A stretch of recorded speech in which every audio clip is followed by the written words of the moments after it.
والصلاة والسلام على سيد الأنبياء والمرسلين محمد بن عبد الله الأمين وعلى آله الطيبين وأصحابه الغر الميامين ما اتصلت عين بنظر ووعت أذن بخبر وسلم تسليما كثيرا كثيرا أما بعد.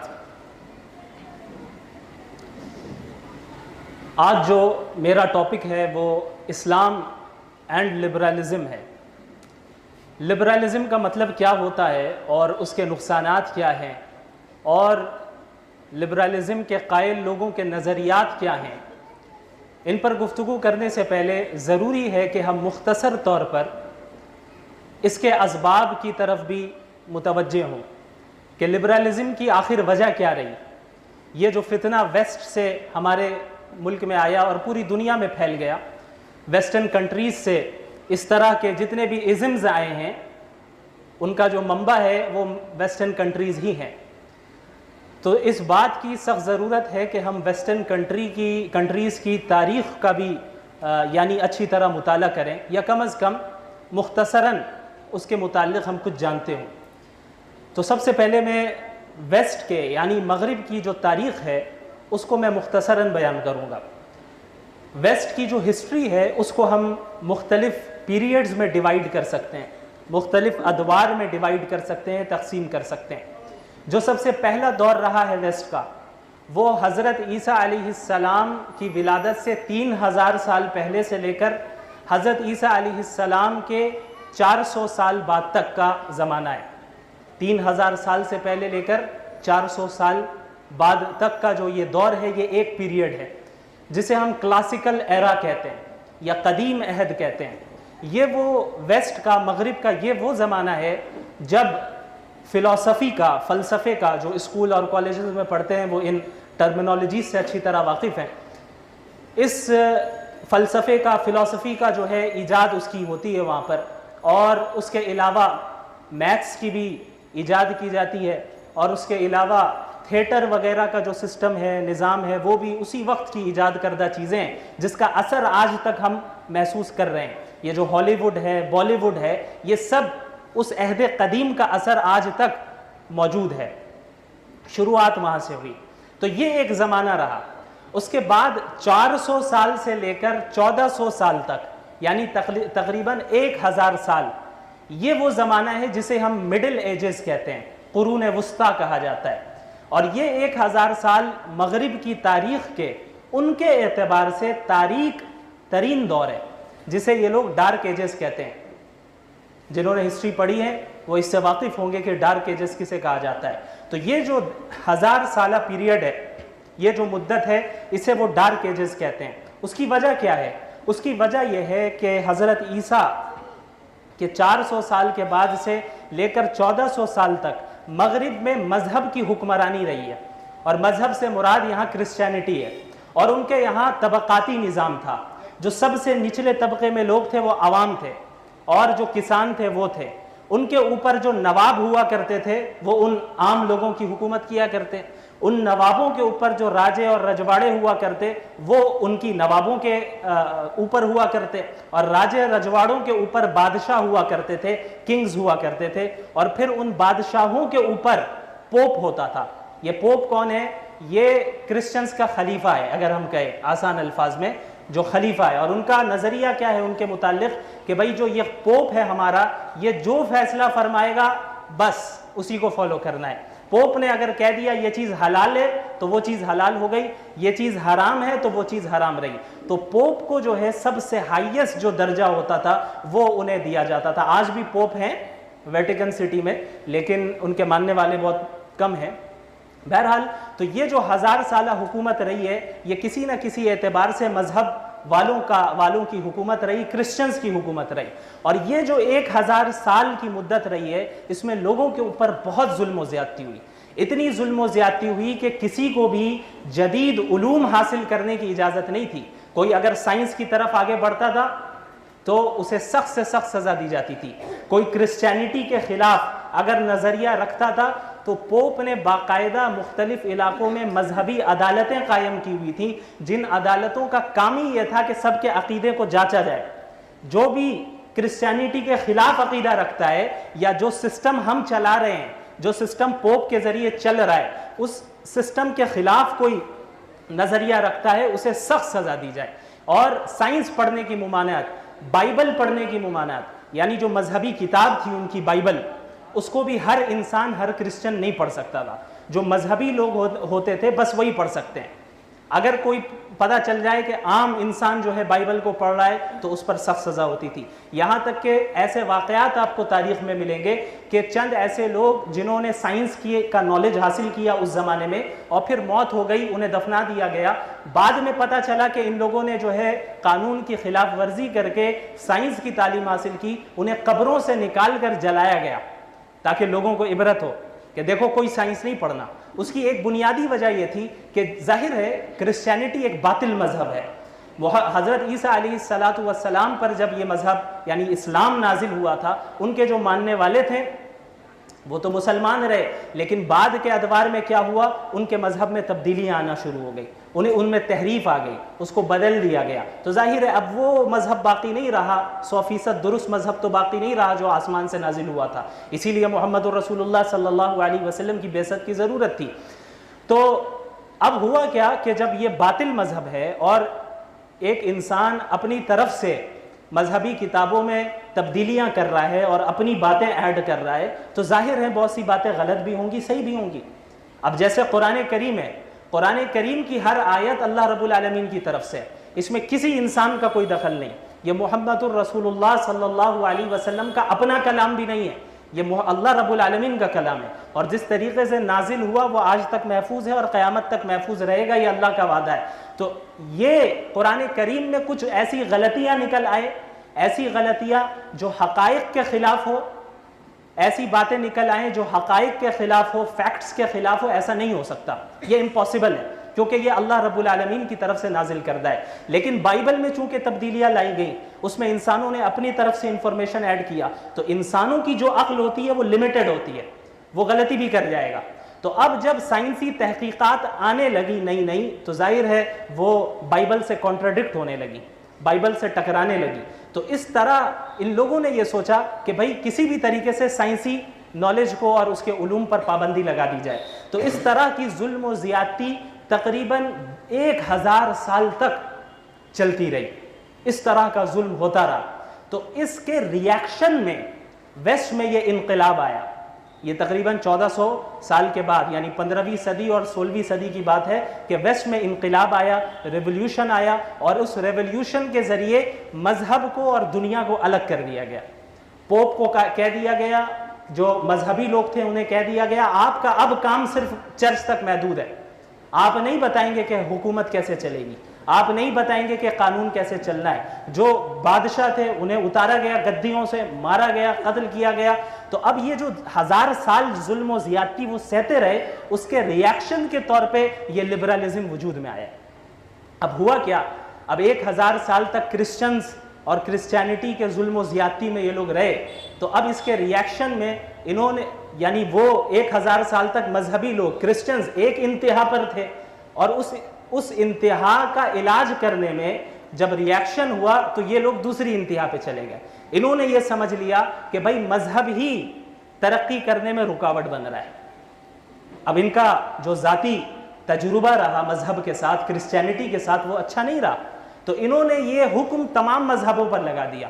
انہوں نے سمجھا سارے مذاہب ایسے ہی ہوتے ہیں، یہ ایسے ہی ہے جیسے اگر کسی ایک عورت کو ایسا شوہر مل جائے جو اس پر ظلم و زیادتی کرتا ہے، مارتا ہے، پیٹتا ہے، تو وہ اس مرد کے ساتھ جو پرسنل ایکسپیرینس ہے وہ بڑا خراب ہے، تو اب وہ یہ حکم لگا دے دنیا کے تمام مرد ایسے ہی ہوتے ہیں۔ یہی معاملہ ویسٹ نے کیا ہے۔ انہیں تو اسلام کا علم وہاں تک پہنچا نہیں تھا۔ اچھا، یہ جو 1000 سالہ پیریڈ ہے محمد الرسول اللہ صلی اللہ علیہ وسلم کے بعد سے، یہ جو ان کے یہاں ڈارک ایجز کہلاتا ہے، ہمارے لیے وہ گولڈن ایج تھا، سنہرا دور، کہ اسلام اس وقت اپنی بالکل عروج پر تھا، ہر اعتبار سے، دینی اعتبار سے، دنیاوی اعتبار سے، سیاسی اعتبار سے، سائنس اینڈ ٹیکنالوجی کے اعتبار سے، تعلیم کے اعتبار سے، ہر چیز میں مسلمان اس وقت آگے تھے، ہر چیز میں۔ اور جو میں نے ویسٹ کا پہلا دور بتایا حضرت عیسیٰ سے پہلے 3000 سال سے پہلے سے لے کر حضرت عیسیٰ کے بعد 400 سال تک، تو اس وقت جو فلسفی اور فلسفہ جو لوگوں نے یعنی مشہور ہوا تھا اس زمانے میں، یہ جو ڈارک ایجز ہیں یوروپ کے لیے، ہمارے لیے گولڈن ایج ہے، اور اسی دور میں اس فلسفے کا، یونانی فلسفے کا ترجمہ ہوا، اس گریک فلسفی کا ترجمہ کیا گیا عربی زبان میں، اور اسلام اور مسلمانوں نے فلسفی کے فیلڈ میں بھی جو ہے بہت ترقی کی، بہت آگے بڑھے۔ لیکن اس 1400 سال کے بعد یعنی 15ویں صدی اور 16ویں صدی میں اب عوام اکتا چکی تھی، اب انہوں نے بغاوت کی اور انقلاب آیا، حکومت کو اور سیاست یعنی حکومت کو اور مذہب کو دونوں کو الگ کر دیا گیا، اور یہ نعرہ لگا کہ اب ہم خود طے کریں گے کہ ہمیں کیسے زندگی گزارنی ہے، یہ مذہب کو بتانے کی ضرورت نہیں ہے، کیونکہ بہت زیادہ کرپشن ان کے پاس تھا، کرسچنز کے پاس، وہاں پہ باقاعدہ مغفرت کے لیے جو ہے ٹکٹس بانٹے جاتے تھے، آج بھی ہوتا ہے ان کے یہاں یہ ہے کہ اگر آپ کو مکمل طور پر اپنی مغفرت کروانی ہے تو جو چرچ کا پادری ہے اس کے پاس جا کر آپ اپنے تمام گناہوں کا اظہار کریں، وہ دعا کرے گا، آپ کی مغفرت ہوگی۔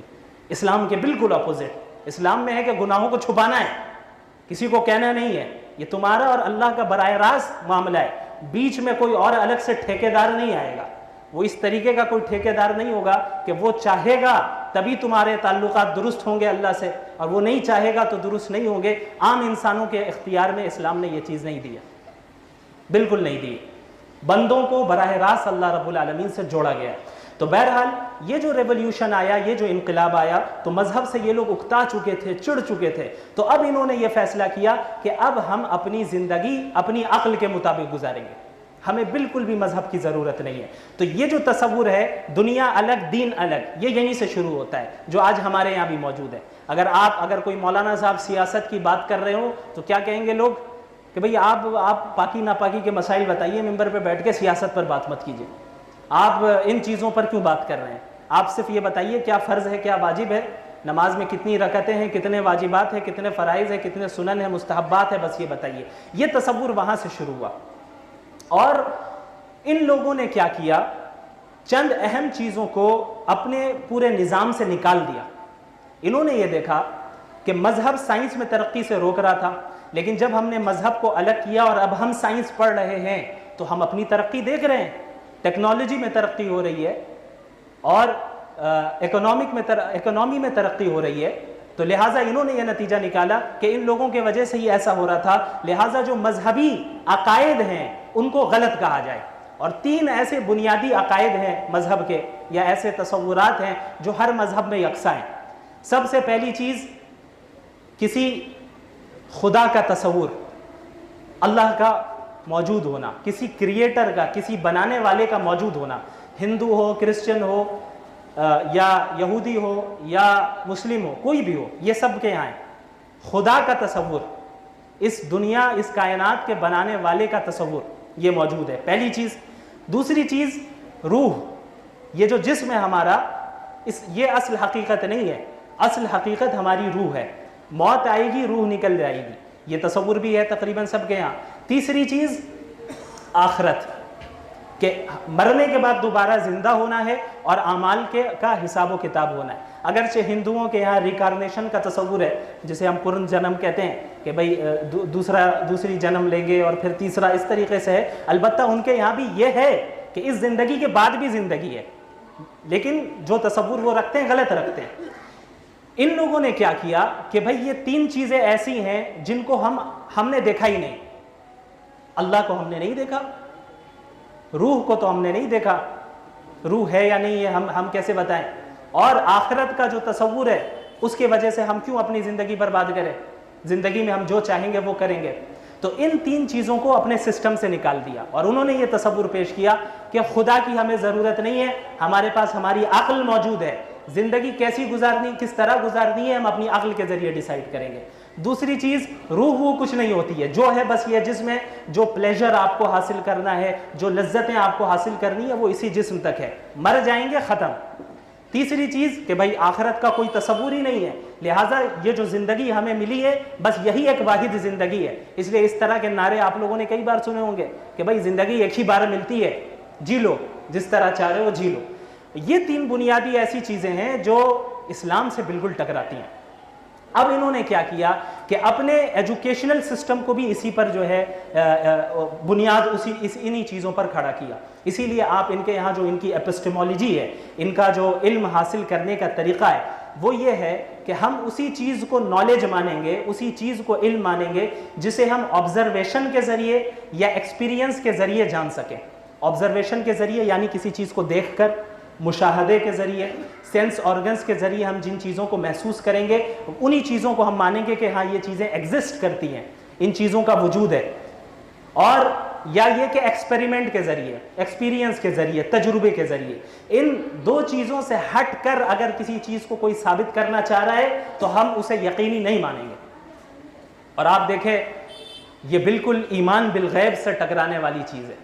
اسلام کی بنیاد ہی ایمان بالغیب پر ہے۔ غیب کسے کہتے ہیں؟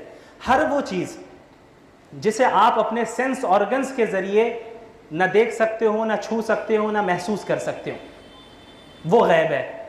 اور اللہ رب العالمین نے محمد الرسول اللہ صلی اللہ علیہ وسلم کے ذریعے جو بھی غیب کی خبریں ہمیں بتائی ہیں، جنت جہنم یہ غیب ہے، آخرت غیب ہے، قبر میں عذاب ملنا ہے، نعمتیں ملنی ہیں، سب غیب کی چیزیں۔ تو جو چیزیں بھی اللہ کے نبی صلی اللہ علیہ وسلم پر اللہ کی طرف سے نازل ہوئی اور اللہ رب العالمین، اللہ کے نبی نے ہم تک پہنچایا ہے، ہم اس پر ایمان لاتے ہیں۔ اور ایمان کی بنیاد ہی ایمان بالغیب پر ہے حقیقی معنی میں، کہ جب تک لاجک ہمیں سمجھ میں نہ آئے، لاجک سمجھ آنے کے بعد مانیں گے، یا جب سائنس پروف کر دے تب مانیں گے، تو یہ ایمان نہیں ہے، یہ تصدیق کرنا ہو جائے گا، اسے ایمان نہیں کہیں گے۔ تو یہ چیز بھی ایمان بالغیب سے مکمل طور پر ٹکراتی ہے۔ اب انہوں نے کیا کہا؟ اب ان لوگوں نے یہ دیکھا کہ بھائی ہم نے مذہب کو ختم کیا اور مذہب ہی ہمارے لیے جو ہے رکاوٹ بن رہی ہے، تو اب اس سسٹم کو ہمیں پوری دنیا میں پھیلانا ہے۔ اب لبرلزم کی ابتدا جو ہے شروع ہوتی ہے، یعنی ابتدا ہوتی ہے، اور پوری دنیا میں پھیلانا وہ الگ انداز میں شروع کرتے ہیں۔ اسی کے بعد وہ زمانہ بھی آتا ہے جو کولونیلزم کا زمانہ ہوتا ہے، سامراجیت کا زمانہ ہوتا ہے۔ ویسٹرن کنٹریز کے مختلف فوجیں مختلف علاقوں میں جا کر قبضہ کرتی ہیں۔ یہ بڑے زور و شور سے کہتے ہیں کہ بھائی جتنی جنگیں ہوئی ہیں یہ مذہب والوں کی وجہ سے ہوئی ہے، مذہب آپس میں لڑواتا ہے۔ جتنے لوگوں کو قتل ان لبرلز نے کیا ہے اتنے کسی مذہب والوں نے نہیں کیا۔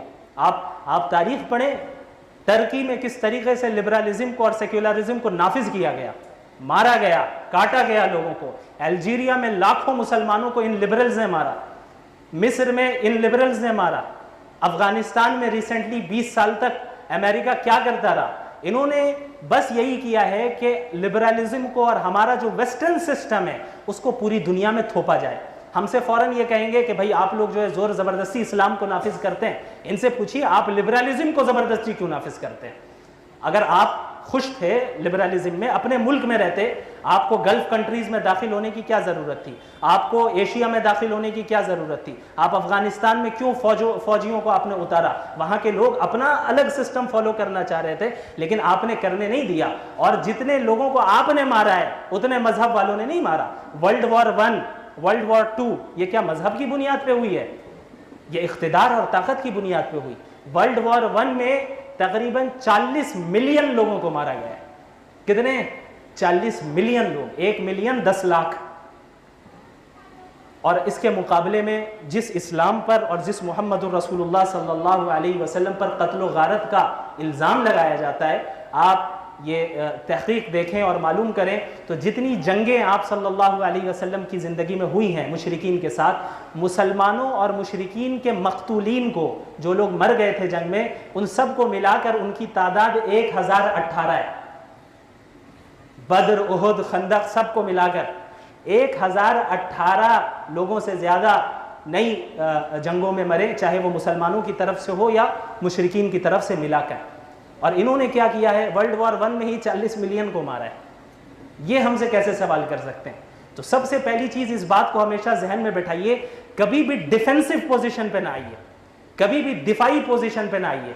آپ سے سوال کیا جائے گا حجاب کیوں ہے، آپ بیٹھے بھائی اصل میں اس کے پیچھے یہ حکمت ہے، یہ فضیلت ہے، اور یہ حکم ہے، اس کے پیچھے یہ ساری چیزیں ایک طرف۔ 2 منٹ کے لیے مانتے ہیں کہ اسلام کا نظام صحیح نہیں ہے، تو کون سا نظام صحیح ہے اس نظام کو پیش کرو، ہم اس سسٹم پہ بات کریں گے۔ ہمارے پاس عورتوں کا ایک الگ سسٹم ہے، مردوں کے لیے الگ سسٹم ہے، حاکموں کے لیے الگ سسٹم ہے، محکوم کے لیے الگ سسٹم ہے. یہ ہمارا سسٹم ہے. اس سے بہتر سسٹم لا کر دکھاؤ. صرف اعتراض کرنے سے کام نہیں چلے گا. یعنی اسلام نہیں تو پھر کیا، یہ آپ کو بتانا ہوگا. تو بہرحال یہاں سے لبرلزم کی جو ہے ابتدا ہوتی ہے، اور انہوں نے اپنے ایجوکیشن سسٹم کو اسی طرح بنایا، اور پوری دنیا میں اس وقت جو ہے ویسٹرن ایجوکیشن سسٹم کو فالو کیا جا رہا ہے. اور اس کی بنیاد ہی اس چیز پر ہے کہ حقیقت صرف وہی ہے جس کو ہم آبزرویشن کے ذریعے اور ایکسپیرینس کے ذریعے حاصل کر سکے، جان سکے.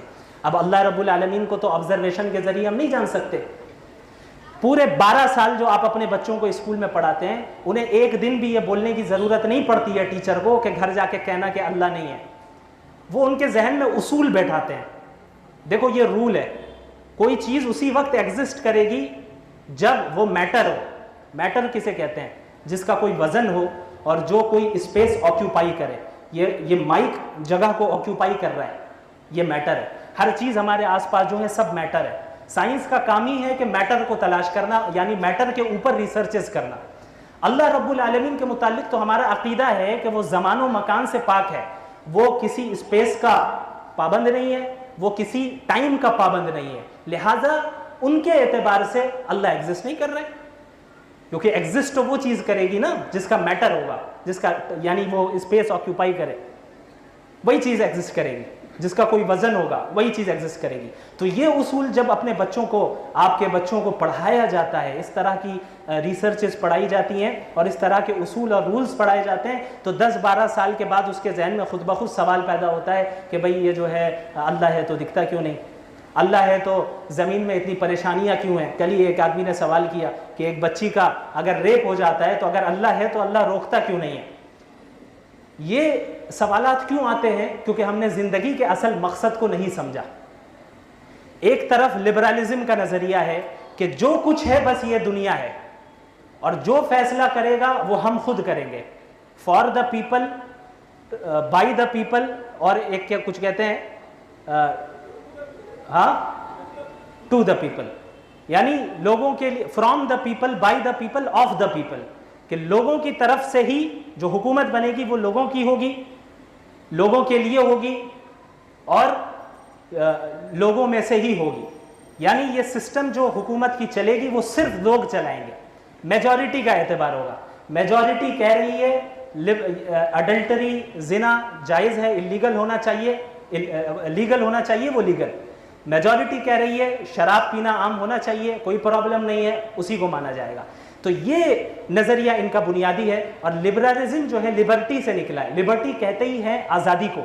بظاہر یہ لفظ بڑا اچھا لگتا ہے، ہم سب آزادی چاہتے ہیں، لیکن وہ جس آزادی کی طرف بلا رہے ہوتے ہیں وہ آزادی انڈیویجول لبرٹی ہوتی ہے، کہ ہر انسان کو، ہر فرد کو مکمل آزادی ہے. یعنی وہ جو کرنا چاہتا ہے کرے، کوئی اس پر پابندی نہیں لگا سکتا.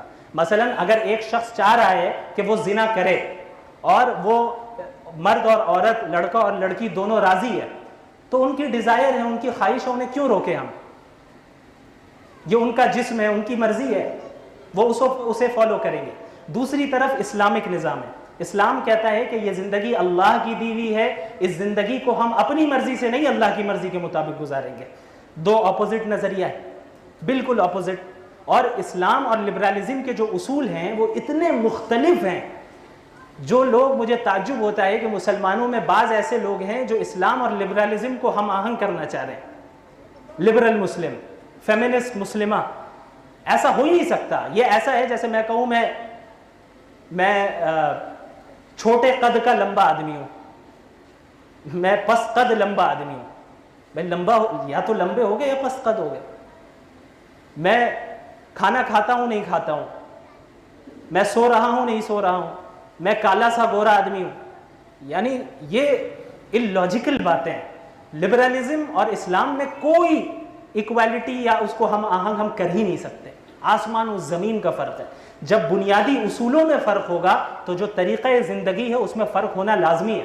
ان کا نظریہ ہے کہ جو ہے یہ زندگی ہے، جو پلیجر ہمیں حاصل کرنا ہے یہی حاصل کرنا ہے. تو پوری زندگی کی دوڑ دھوپ ہونی ہے صرف دنیا کمانے کے لیے. لازمی نتیجہ اس کا یہی نکلے گا کہ بھائی جو عیش ہے یہی ہے تو اب یہیں کماؤ. دوسری طرف اسلامی نظریہ ہے کہ یہ واحد زندگی نہیں ہے.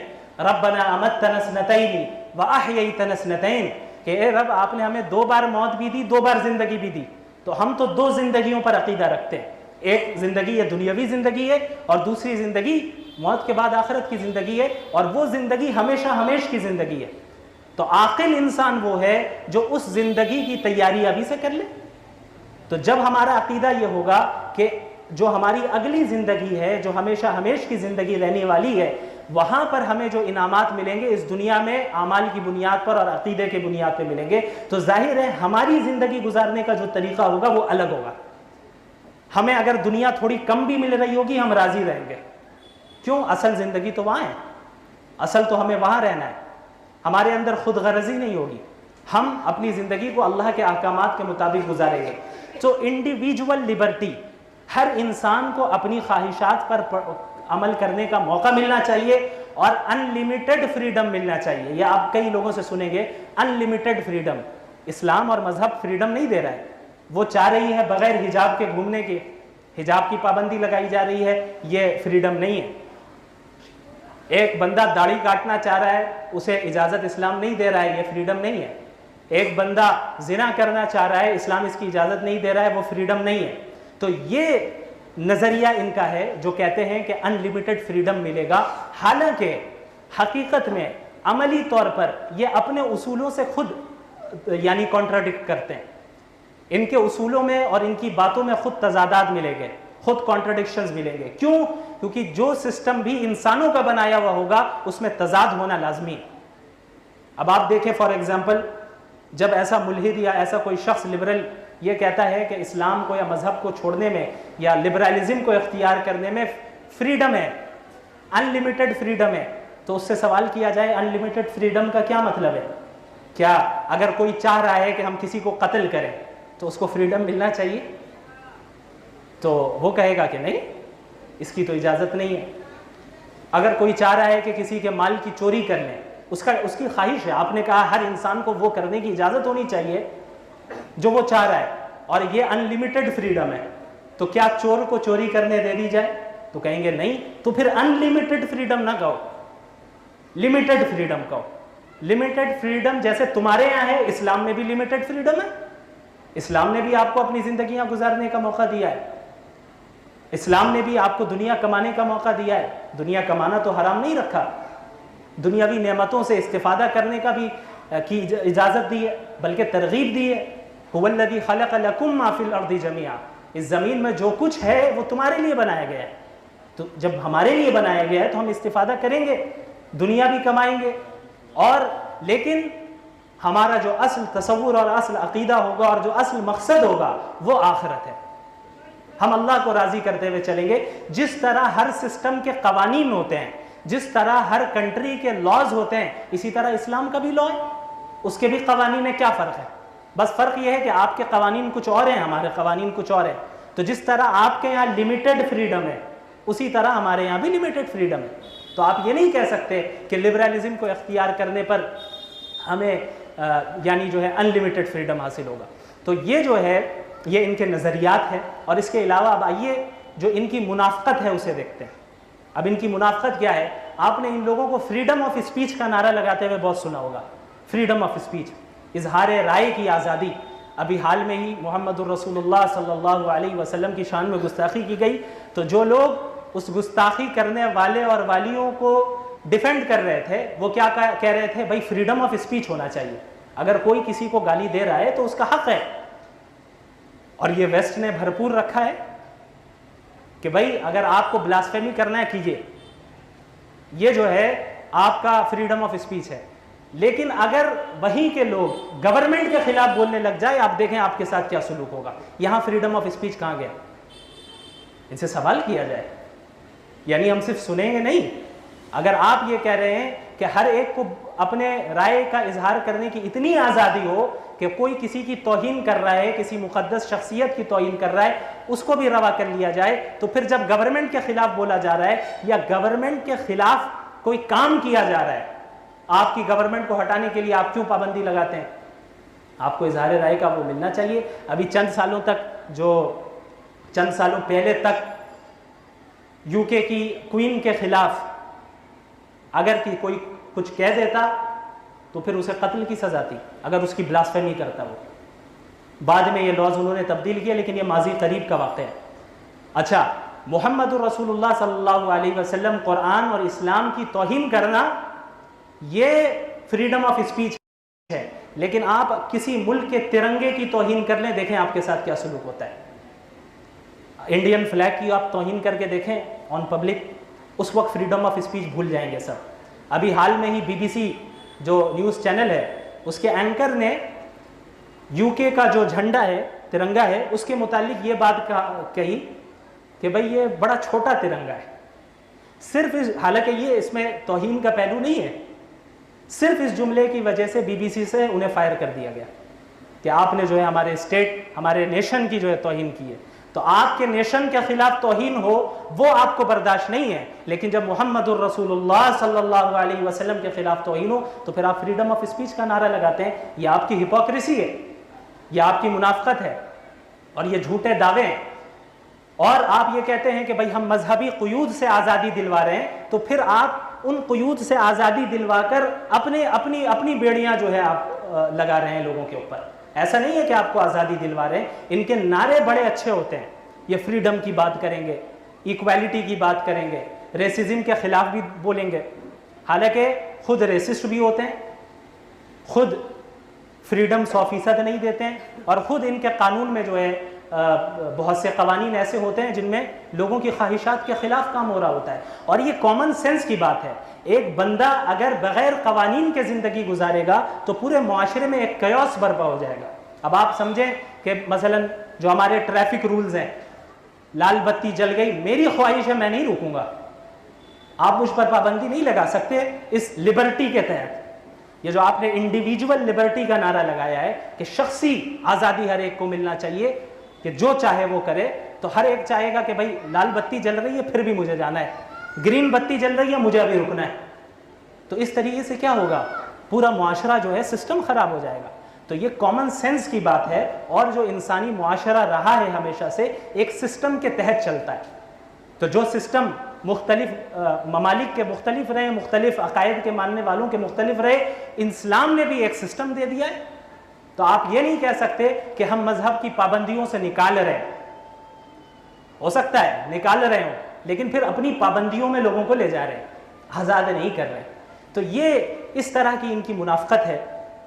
لوگوں کو اس کو سمجھنا بہت زیادہ ضروری ہے. تو جب لبرلزم کو جب عسکری طور پہ فوجیوں کے ذریعے اور پاور کے ذریعے پھیلانے کی کوشش کی گئی، تو انہوں نے کیا کیا؟ ہر شعبے میں اپنے سسٹم کو تھوپا. تعلیم کے نظام میں اپنا ویسٹرن نظام تعلیم، ہم جس طرح سائنس پڑھاتے ہیں اس طرح پڑھانا ہے. سائنس کی اسلام مخالفت نہیں کرتا، اس کو اچھی طرح ذہن میں رکھیے. بلکہ جو میں نے بتایا کہ اسلام کے جو گولڈن ایج تھا، اس میں سائنسی ترقی اتنی ہم نے کی ہے کہ اس وقت جو ایجادات ہوئے اس کی بنیاد پر آج تک کام ہو رہا ہے. تو اسلام کبھی سائنس سے نہیں روکتا. اور یہ بھی یاد رکھیے گا، سائنس کبھی بھی اسلام کے مخالف نہیں ہے. سائنس ہمیشہ اسلام کی تائید کرے گی، ہمیشہ. سائنٹیفک فیکٹس کی بات کر رہا ہوں میں. سائنس میں ایک تھیوریز ہیں، مفروضات ہیں، اور دوسرے فیکٹس ہیں. کوئی تھیوری کسی آیت کے خلاف ہو سکتی ہے. کیوں؟ کیونکہ تھیوریز میں تبدیلی آتی رہتی ہے. تھیوری کیا ہے؟ ابھی فیکٹ نہیں ہے، وہ ایک ریسرچ پیش کی گئی ہے، ہو سکتا ہے 100 سال کے بعد وہ ریسرچ تبدیل ہو جائے. تو وہ تو امکان ہے اس بات کا کہ وہ کوئی تھیوری قرآن اور حدیث سے ٹکرا رہی ہو، لیکن وہ تھیوری فیکٹ ہی نہیں ہے. ابھی انہیں اور کام کرنے کی ضرورت ہے، آگے بڑھتے جائیں. بالآخر موافقت تو قرآن و حدیث سے ہی کرنی ہے. لیکن وہ فیکٹس جو سائنٹیفک فیکٹس بن چکے ہیں، جو حقائق ہو گئے ہیں، حقائق بن چکے ہیں، مفروضات نہیں رہے ہیں، محض تھیوریز یا نظریات نہیں رہے ہیں، وہ حقائق کوئی بھی ایک آپ سائنٹیفک فیکٹ نہیں دکھا سکتے جو کتاب و سنت سے ٹکراتی ہے، نہیں دکھا سکتے. تو انہوں نے کیا کیا؟ تو ہم یہ کہہ رہے ہیں کہ جو ان کا ایجوکیشن سسٹم ہے، سائنس پڑھنا غلط نہیں ہے، لیکن جس سسٹم کے تحت یہ سائنس پڑھا رہے ہیں وہ سسٹم آپ کو لادینیت، الحاد، ایتھزم کی طرف اور لبرلزم کی طرف لے جا رہا ہے. ایسی باتیں بتا رہے ہیں. اور ہم جب سائنس کو پڑھیں گے اللہ کو اور قرآن کو سپیریئر رکھتے ہوئے پڑھیں گے. ہمارے یہاں کیا نظریہ بن گیا ہے؟ سائنس سے ہم قرآن اور حدیث کو جج کرتے ہیں.